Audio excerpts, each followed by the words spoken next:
ഈ 2019 എങ്ങനെയായിരുന്നു ടോവിനോയ്ക്ക്? നല്ലായിരുന്നു, കുറേ നല്ല സിനിമകളുടെ ഭാഗമാകാൻ പറ്റി. അത് തന്നെ വലിയ സന്തോഷം.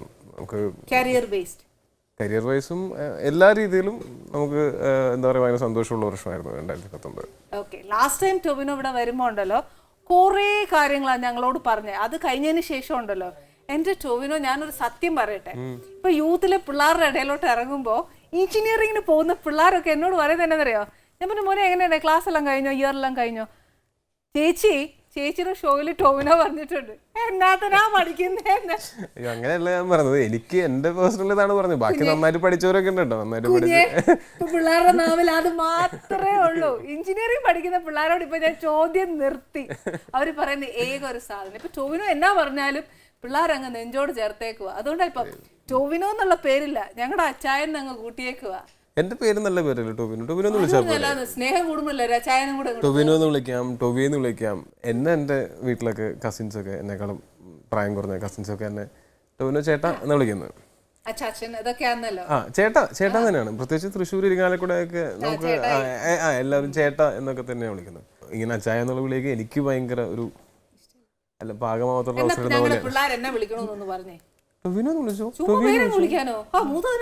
ടൊവി എന്ന് വിളിച്ചു. അത് കുറച്ചും കൂടെ ബിലവഡ് ആണ് അർത്ഥം. അതുകൂടെ പിന്നെ എന്നെക്കാൾ ഒരുപാട് പ്രായക്കുറവാണ് ചേട്ടാന്ന് വിളിച്ചോ, അങ്കിളെന്നൊക്കെ വിളിക്കാനായിട്ട് ഇനി സമയമുണ്ട്. ചേട്ടാന്ന് വിളിച്ചോട്ടെ. ശരിക്കും അങ്കിളെന്ന് വിളിച്ചോ എന്ന് പറയാനായിട്ട് വരുവാ. ചില ആൾക്കാരൊക്കെ ഉണ്ട്, ഒരു 10 എനിക്ക് 30 വയസ്സാണ് പ്രായം, ഒരു 10-20 വയസ്സുള്ളവരൊക്കെ വന്നിട്ട് നമ്മൾ അങ്കിളെന്നൊക്കെ വിളിക്കുമ്പോൾ ഞാൻ പറയും വീട്ടിൽ അച്ഛൻ അപ്പൂപ്പാന്നായിരിക്കുമല്ലേ വിളിക്കണേന്ന് ചോദിക്കും. കാര്യം പിന്നെ സ്വാഭാവികം ഈ അങ്കിളെന്നൊക്കെ വിളിക്കുമ്പോ ഇച്ചിരി ഒരു പ്രയാസം തോന്നുന്നു. അതാണ് ഈ അങ്കിളെന്ന് വിളിക്കുന്നേ.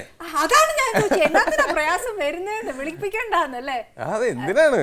ഓക്കെ, അപ്പൊ ഞാനൊരു കാര്യം ഞാൻ പറയാം. എപ്പോഴും എന്റെ മോളുടെ പ്രായമുള്ള ഒരു അങ്കിളെന്ന് വിളിച്ചോട്ടെ, എനിക്കൊരു കുഴപ്പമില്ല. അല്ലാതെ വിളിച്ചല്ലേ പറ്റത്തുള്ളൂ. കൊച്ചിന്റെ കൂടെ പഠിക്കുന്ന പിള്ളേർ പിന്നെ ചേട്ടാന്ന് വിളിക്കാൻ. ഓക്കെ, ഇനിയിപ്പോ ഒരു കാര്യം ചെയ്യും. 2019 ടോവിനോയ്ക്ക് ശരിക്കും നല്ല സിനിമകളുടെ കുറേ ഭാഗമാകാൻ സാധിച്ചു. ഫ്രം ദ ബിഗിനിങ് ഞാൻ പറഞ്ഞു. ശരിക്കും നമ്മുടെ കാരിയർ വൈസ് അതൊരു ബ്രേക്കായി തന്നെ ഫീൽ ചെയ്തോ? തീർച്ചയായിട്ടും. കാര്യം എല്ലാ വർഷവും നമുക്ക് കരിയർ ഗ്രോ ചെയ്യുന്നു എന്നറിയുന്നത് തന്നെ, നമുക്കൊരു വർഷം കൂടെയൊക്കെ ഇവിടെ നിൽക്കാൻ പറ്റും എന്നൊക്കെ മനസ്സിലാക്കുന്നതിന് വലിയ സന്തോഷമില്ല. അത് നമുക്ക് ഏറ്റവും ആഗ്രഹിച്ച ഒരു ജീവിതമാണ്. ഞാൻ എപ്പോഴും പറയുന്നതാണ്, ഞാൻ എൻ്റെ സ്വപ്നമാണ് ഇപ്പോൾ ജീവിച്ചുകൊണ്ടിരിക്കുന്നത്. അടുത്ത വർഷവും അത്യാവശ്യം സിനിമകളൊക്കെ ഉണ്ട്. നമുക്ക് അതിന് ശേഷമുള്ളത് നമുക്ക് അടുത്ത വർഷത്തെ പോലെ ഇരിക്കാം, പക്ഷെ അടുത്ത വർഷം ഈ വർഷത്തേക്കാൾ മികച്ചതായിരിക്കും എന്ന് ഉറപ്പുള്ള അതെ സിനിമകളുണ്ട്. അപ്പോൾ ഓരോ വർഷം കഴിയുന്തോറും കൂടുതൽ മികച്ച സിനിമകളുടെ ഭാഗമാവാൻ പറ്റിയാൽ സന്തോഷമല്ലേ? അത് ശരിക്കും പ്രൂവ്ഡ് ആണ് ടോവിനോ. ശരിക്കും ടോവിനോ ഫസ്റ്റ് ടൈം ഇവിടെ വരുമ്പോഴും ഇപ്പൊ ടോവിനോ ഉള്ളതും നമ്മുടെ പ്രേക്ഷകർ ടോവിനോനെ ഏറ്റെടുത്ത് കഴിഞ്ഞു. ഇനിയിപ്പം ടോവിനോ മലയാള സിനിമയിൽ എത്ര കാലം ടോവിനോയ്ക്ക് ആഗ്രഹമുണ്ടോ അത്രയും കാലം ഞങ്ങൾ നാട്ടുകാർ കൂടെ ഉണ്ടാവും. അല്ല, അത് ഭയങ്കര ഉത്തരവാദിത്വമാണ്.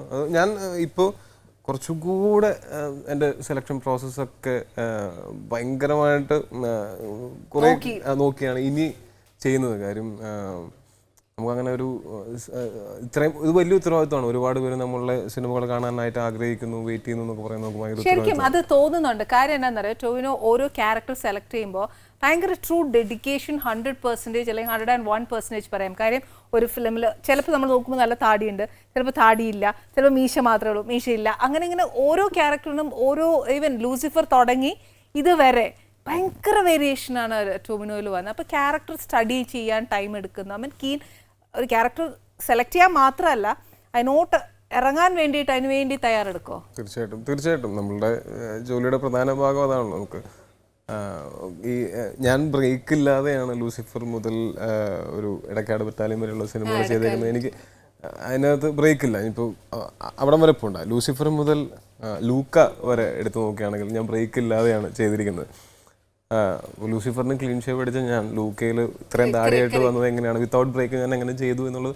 അതെന്ന് വെച്ചാൽ ഓരോ ദിവസവും ഞാൻ ഇതിനെപ്പറ്റി ബോധേഡാണ്. ഇപ്പോൾ സെപ്റ്റംബറിലാണ് ലൂസിഫർ ഷൂട്ട് ചെയ്യുന്നത്. അടുത്ത മാർച്ച് ഏപ്രിൽ ഷൂട്ട് ചെയ്യുന്ന ലൂക്കയിലേക്ക് താടി വേണം എന്നെനിക്കറിയാം, മാർച്ചിൽ. അപ്പോൾ അതിന് വേണ്ടിയിട്ട് നമ്മൾ ഇപ്പോഴേ പ്രിപ്പറേഷൻസ് തുടങ്ങും. ഇപ്പോൾ കുറേശ്ശായിട്ട് ഓരോ പടത്തിൽ വെച്ച് ഇങ്ങനെ കൂട്ടി വരും. നമ്മൾ ഈ പെൻസിലും മസ്കാരയൊക്കെ ഇട്ട് കട്ടി കൂട്ടി പിന്നെ താടി ട്രിം ചെയ്യാതെ നമ്മൾ ആ പെൻസിലും മസ്കാരയും മാച്ചുകൊണ്ടാണ്. അല്ലാതെ നമുക്ക് ബ്രേക്ക് ഇല്ലാതെ വർക്ക് ചെയ്യുമ്പോൾ 3 മാസമൊക്കെ ബ്രേക്ക് എടുത്ത് ചെയ്യാനായിട്ടുള്ളൊരു സാഹചര്യം ഉണ്ടായിരുന്നില്ല. നമുക്ക് കമ്മിറ്റ്മെൻറ്റ്സ് ഉണ്ട്. അങ്ങനെ ഞാൻ 3 മാസം ബ്രേക്ക് എടുത്തിരുന്നെങ്കിൽ എനിക്ക് വൈറസിൻ്റെയും ഉയരുടെയും ലൂസിഫറുടെയും അതുപോലെ ഓസ്കാർ ഗൂസ്റ്റോൻ്റെയും ഒന്നും ഭാഗമാവാൻ പറ്റൂലായിരുന്നു. അപ്പോൾ എനിക്ക് ഇതിൻ്റെയൊക്കെ ഭാഗമാവാനും പറ്റി, അതേസമയം ഓരോ സിനിമയിലും ഓരോ ലുക്ക് കൊടുക്കാനും പറ്റി. പക്ഷെ ഇതിൻ്റെ ഒരു ബാക്ക് എൻഡിൽ ഞാൻ എടുക്കുന്ന ഒരു എഫേർട്ട് എന്ന് പറയുന്നത് നല്ല എഫേർട്ടാണ് ശരിക്കും. അത് ഇച്ചിരി പ്രയാസമുള്ള കാര്യമാണ്, വാക്കാൽ പറഞ്ഞു തീർക്കാനും പറ്റാത്ത ഒരു കാര്യം തന്നെയാണ്. അതായത് ലൂസിഫറിൽ ക്ലീൻ ഷേവ് ഒക്കെ ചെയ്തിട്ട് ഞാൻ ഇവിടുന്ന് ലൂസിഫറിലെ ഷൂട്ട് ട്രിവാൻഡ്രത്തായിരുന്നു. അത് കഴിഞ്ഞ് ഞാൻ വീട്ടിലെത്തി പിറ്റേ ദിവസം ഞാൻ കാനഡ പോയി. അവിടെയായിരുന്നു ഓസ്കാർ ഗൂസ്റ്റോൻ്റെ ലോസ് ആഞ്ചലസ് പോർഷൻസ് ഒക്കെ ഷൂട്ട് ചെയ്തു. അപ്പോൾ അവിടെ പോയ സമയത്ത് അപ്പോൾ 2-3 ദിവസത്തെ ഗ്രോത്ത് ഉള്ളൂ. ഇപ്പോൾ കാര്യം ഫ്ലൈറ്റിലിരുന്ന സമയത്തേയും അവിടെ പോയി ഷൂട്ട് തുടങ്ങുന്ന സമയത്തേയും ഗ്രോത്ത് ഉള്ളൂ. ആ ഗ്രോത്തിന് പുറത്ത് കൂടെ അകത്ത് പെൻസിലിട്ട് വരയ്ക്കും, പിന്നെ ഓരോ രോമം മസ്കാരയിട്ട് കറുപ്പിച്ച്, അപ്പോൾ ഒരാഴ്ചത്തെ ഗ്രോത്ത് ഉള്ള പോലെ തോന്നും. അപ്പോൾ അടുത്ത ഒരാഴ്ച നമുക്ക് താടി ട്രിം ചെയ്യണ്ട, പകരം ഈ മസ്കാരയും കുറച്ച് പെൻസിലും കുറച്ചാൽ മതി. ഇത് കഴിഞ്ഞിട്ടാണ് നാട്ടിലേക്ക് വന്നു കഴിഞ്ഞപ്പോഴത്തേക്കും എൻ്റെ ഉമ്മാൻ്റെ പേര് എന്നുള്ള സിനിമയുടെ സ്കെഡ്യൂളായിരുന്നു. അപ്പോൾ അതിൽ എനിക്ക് ഇവിടെ ഒരു ഗോട്ടി ഉണ്ട്. അപ്പോൾ എനിക്ക് ആക്ച്വലി ഈവൻ താടിയാണുള്ളത്. ആ ഗോട്ടി ഇതുപോലെ മസ്കാരയും പെൻസിലൊക്കെ ഇട്ടിട്ടാണ്. പക്ഷെ ഒരു മാസം അതിൻ്റെ ഷൂട്ട് ഉണ്ടായിരുന്നു. ആ ഒരു മാസം കൊണ്ട് കുറച്ചും കൂടെ ഗ്രോത്ത് ആയി. ആ ഗ്രോത്ത് കീപ്പ് ചെയ്തിട്ടാണ് ഓസ്കാർ ഗൂസ്റ്റോൻ്റെ സെക്കൻഡ് സ്കെഡ്യൂളിൽ കുറച്ച് താടി ഉള്ളതായിട്ട് വരുന്നത്. അവിടെ നിന്നാണ് പിന്നെ നമ്മുടെ കിലോമീറ്റേഴ്സ് എന്നുള്ള സിനിമയുടെ ഒരു സ്കെഡ്യൂൾ ഉണ്ടായിരുന്നു. അപ്പോൾ അതിൽ കുറച്ചും കൂടെ താടിയുണ്ട്. അത് കഴിഞ്ഞിട്ട് ബോർഡറൊക്കെ കട്ട് ചെയ്ത് പിന്നെയും കുറച്ച് മസ്കാരയിട്ട് കറുപ്പിച്ചിട്ടാണ് ഉയരയിൽ അഭിനയിച്ചത്. ഉയരെ കഴിഞ്ഞ് വൈറസ് കഴിഞ്ഞ് ലൂക്ക് എത്തിയപ്പോഴത്തേക്കും ഇത്രയും താടിയായി. ടൊവിനോ ഇത് പറഞ്ഞപ്പോ ടൊവിനോ വെറും ഒരു 10 സെക്കൻഡ് അത് പറഞ്ഞു തീർത്തു. പക്ഷേ ഇതുവരെ ഞാൻ ഇവിടെ ഇരുന്ന് ഇത്രയും പേരെ ഇന്റർവ്യൂ ചെയ്താൽ ഒത്തിരി യൂത്ത് പിള്ളേർ വന്നിട്ടുണ്ട്. പക്ഷെ ഇത്രയും എഫേർട്ട് എടുത്ത് ഒരു കരുതലും എനിക്ക് കിട്ടിയില്ല. ഇത്രയും ഒരു ഡെപ്ത് ആയിട്ട് എനിക്ക് കിട്ടിയില്ല ഇതുവരെ. Should appreciate. അത് വാക്കുകളില്ല പറയാൻ. നമ്മളുടെ എൻ്റെ ജീവിതത്തിൽ ഇപ്പം എൻ്റെ എല്ലാവരും പറയുന്ന ഒരു കാര്യമാണ്. അവർ പലർക്കും അതിൽ പരിഭവമുണ്ട്. എൻ്റെ ഫസ്റ്റ് പ്രയോറിറ്റി എപ്പോഴും സിനിമയായി പോകുന്നു എന്നുള്ളത്. അതിൽ പല അഭിപ്രായമുണ്ട്. പലർക്കും ഫസ്റ്റ് പ്രയോറിറ്റി ഫാമിലി ആയിരിക്കണം, ഫസ്റ്റ് പ്രയോറിറ്റി ഫ്രണ്ട്സ് ആയിരിക്കണം എന്നൊക്കെ പറയുന്നുണ്ട്. പക്ഷെ എന്തോ സിനിമയോടുള്ളൊരു ഇഷ്ടം കൊണ്ടായിരിക്കും പലപ്പോഴും എൻ്റെ ഫസ്റ്റ് പ്രയോറിറ്റി സിനിമയാവാറുണ്ട്. പക്ഷെ എന്നാലും ഒരു സെക്കൻഡ് തേർഡ് പ്രയോറിറ്റിയിൽ ഈ പറഞ്ഞ ബാക്കി എല്ലാ കാര്യങ്ങളും വരും. എന്നാലും എന്താ വെച്ചാൽ നമുക്ക് സിനിമ എന്നുള്ളത് ഒരുപക്ഷെ എനിക്ക് സുഹൃത്തുക്കൾ ഉണ്ടാവുന്നതിന് മുമ്പ് അല്ലെങ്കിൽ ഞാൻ പ്രേമിക്കുന്നതിന് മുമ്പ് ഞാൻ ഇഷ്ടപ്പെട്ടു തുടങ്ങിയ ഒരു മേഖലയാണ്. എന്തോ ഒരു ഭയങ്കരമായിട്ടുള്ള അത് സിനിമയ്ക്ക് അറിയാലോ, സിനിമയ്ക്കുള്ള ഒരു അട്രാക്ഷൻ. നമ്മൾ അതിലൊക്കെ അട്രാക്റ്റഡ് ആയി പോകുന്നു. അതിൽ കിട്ടുന്ന മണി ഫെയിം എന്നുള്ളതിനൊക്കെ അപ്പുറം അത് ചെയ്യുമ്പോൾ കിട്ടുന്ന ഒരു സാറ്റിസ്ഫാക്ഷൻ എന്ന് പറയുന്നത് ഈ മണി ഫെയിമിനെക്കാട്ടിലും ഒക്കെ ടൊവിനോ ഏറ്റവും കൂടുതൽ ആസ് ആൻ ആക്ടറാണ് അതിന്റെ ട്രൂ ഡെഡിക്കേഷൻ കൊടുക്കുന്നത്. ഒബ്വിയസ്ലി. അതായത് എൻ്റെ അടുത്ത് മുമ്പ് ഞാൻ സ്റ്റാറിംഗ് പൗർണമി എന്നുള്ള സിനിമ ഉണ്ടായിരുന്നു.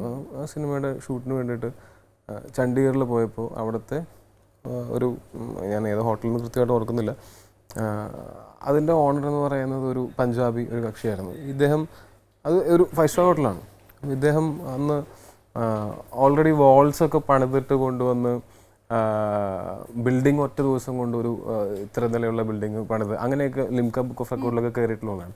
അപ്പോൾ ഇയാളായിട്ട് കുറച്ചേരം സംസാരിക്കാനായിട്ടൊന്ന് സമയം കിട്ടിയത് 2013 നമ്മുടെ കരിയറൊക്കെ തുടങ്ങുന്നൊരു സമയത്ത്. അപ്പോൾ അന്ന് അദ്ദേഹം പറഞ്ഞൊരു കാര്യമാണ് money is just a byproduct എന്നുള്ളത്. കാര്യം ശരിക്കും അതെ, money is just a by product.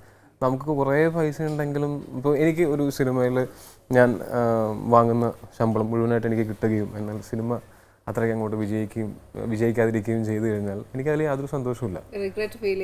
എനിക്ക് നേരെ മറിച്ച് ഞാൻ ഒരു സിനിമയിൽ എനിക്ക് എൻ്റെ സാധാരണ ശമ്പളത്തിൻ്റെ ഒരു പകുതി പോലും കിട്ടിയിട്ടില്ല. പക്ഷെ ആ സിനിമ ഭയങ്കരമായിട്ട് ഹിറ്റാണ്.